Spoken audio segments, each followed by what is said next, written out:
Après la frénésie sanguinaire du sacrifice et l'élan fanatique du discours prononcé peu auparavant, le contraste avec le huis clos austère dans lequel conversaient les deux sorciers avait quelque chose de profondément dérangeant. Le silence y était presque sacrilège, épais, alourdi par des mots tus. L'archiviste, figé dans une posture contemplative, affichait une expression trouble, et il avoua enfin presque à contre-cœur. « Je n'ai rien perçu, mon maître. » « Ta seconde vue est encore balbutiante, mon apprenti, et ta perception de la trame infinie des destins est à l'image de ton rôle en son sein. Je vous présente mes excuses pour mon arrogance, je saurai rester à ma place. » Le bibliothécaire s'approcha alors d'une fenêtre au montant dévoré par les moisissures, son mouvement glissant à peine perceptible, comme s'il flottait plus qu'il ne marchait. De l'autre côté des carreaux, la foule de cultistes se livrait encore à ses délires rituels, mêlant orgies sanglantes et invocations hurlées avec une ferveur qui confinait à la folie. Il les observa longuement, sans émotion apparente.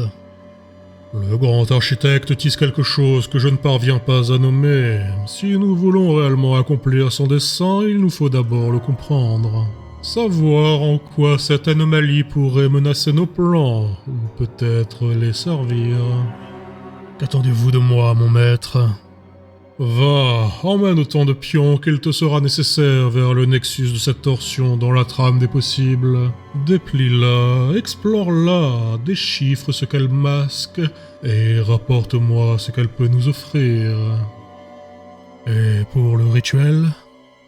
Ne t'en soucie pas, les sœurs jouent leur rôle comme prévu, et je veillerai moi-même à l'acte final.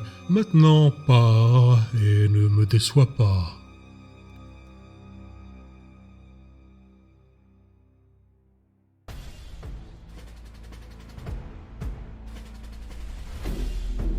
Zilk menait la procession de novices à travers les rues déliquescentes de Mordheim, sa respiration saccadée par les cadences soutenues et l'air encore chargé des cendres de la nuit.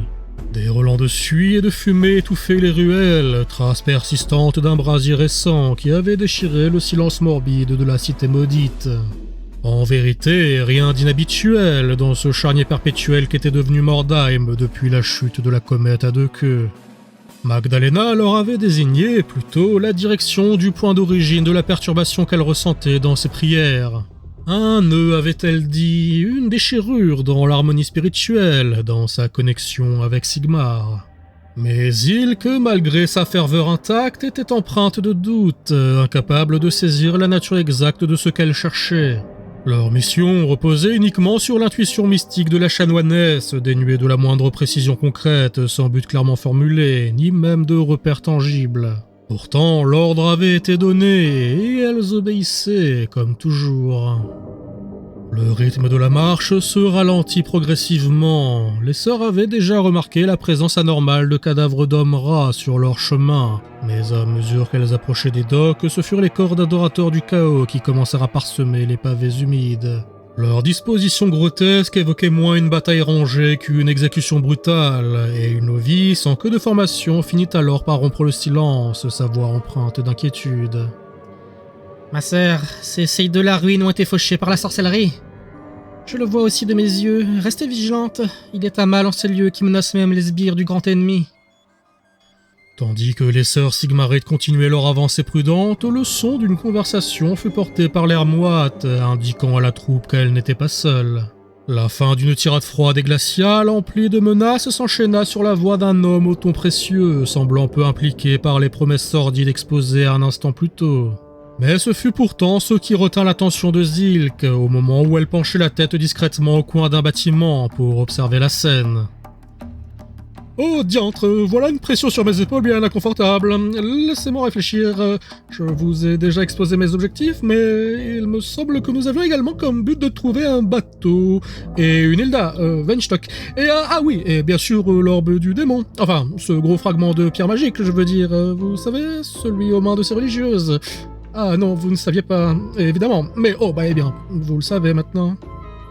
Le regard de Zilk se figea net à l'évocation de l'orbe du démon, mais ce n'était rien comparé à ce qu'elle découvrit un instant plus tard. Une abomination impie se tenait là, sous ses yeux, à quelques mètres seulement de l'étrange orateur. Et son apparence ne laissait aucune place au doute.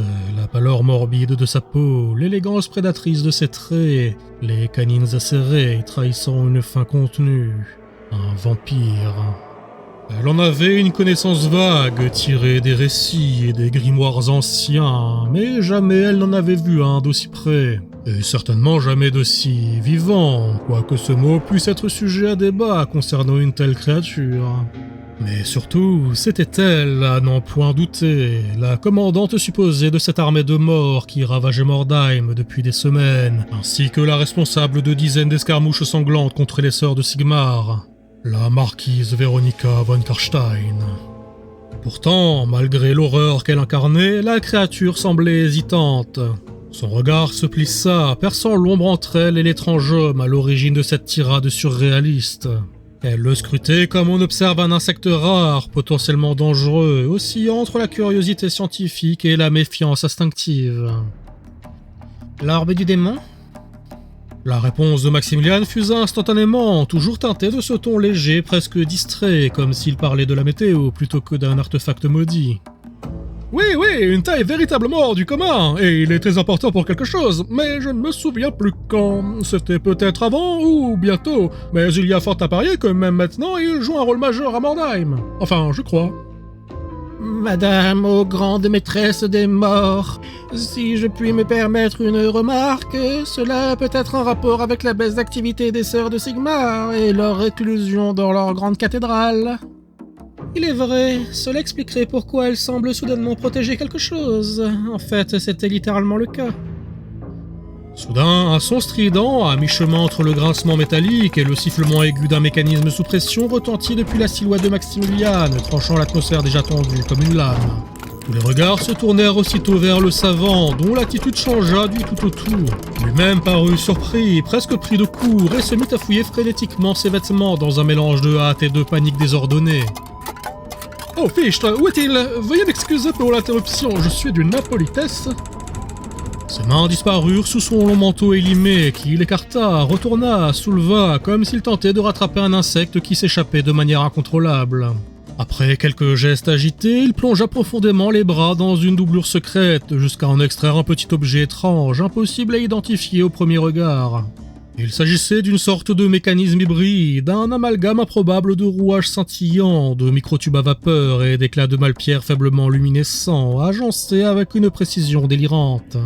Le visage habituellement affable de Maximilian s'assombrit alors, trahissant une gravité inédite, un sérieux qu'on ne lui avait connu que lors de l'apparition des démons.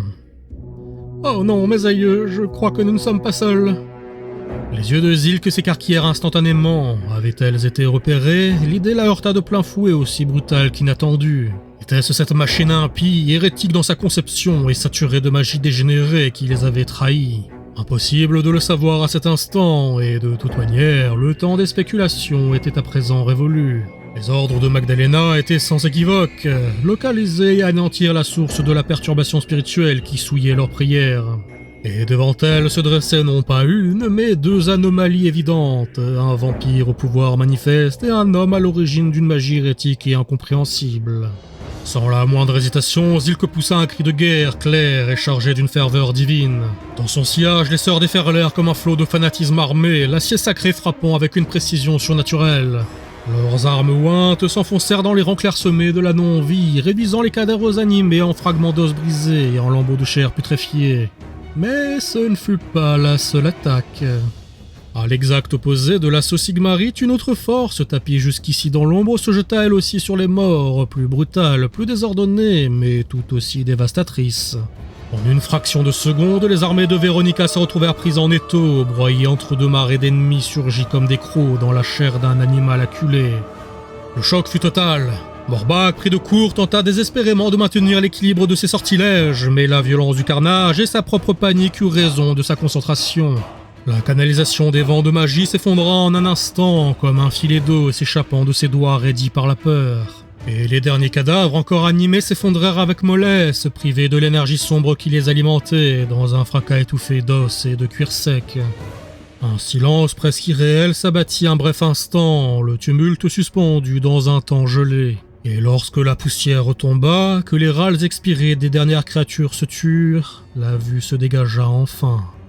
Là, à découvert, au cœur de cette embuscade croisée, se tenaient désormais les nouveaux venus. Parmi eux, une silhouette imposante drapée de robes baroques se dégagea de la foule. L'archiviste observa la scène avec un calme clinique, puis émit un léger renâclement ironique. « Eh bien, ma foi, quelle surprise! Nous cherchions tant, mais voilà que nous trouvons encore plus. »